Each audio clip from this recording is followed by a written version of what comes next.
ఈ మధ్యకాలంలో వచ్చిన ఒక పాట నాకు బాగా నచ్చింది. మంచి సాహిత్యం. కడలల్లే వేచే కనులే కదిలేను నదిలా కలలే. చాలా బాగుంది. ఆ ఏడుపు కొట్టు సీడా మెట్టబడాడో కానీ చాలామంది జనాలు పాడుతున్నారు ఈ పాటని. ఎందుకు మన భాష మనం చంపుకోవాలి?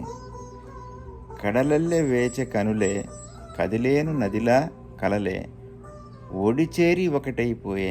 దానికి ఎవడో పాడుతున్నాడు వడిచేరి ఒకటైపోయాని. వడి అంటే వేగం, ఒడి అంటే ల్యాప్. ఈ మాత్రం తేడా తెలియదా మనకి? ఆ తర్వాత హృదయం ఊగెలే, విరహం పొంగిలే హృదయం. హృదయం అని చెప్పడానికి హృదయం అంటారు ఎందుకు? హృదయం అంటే ఏంటి?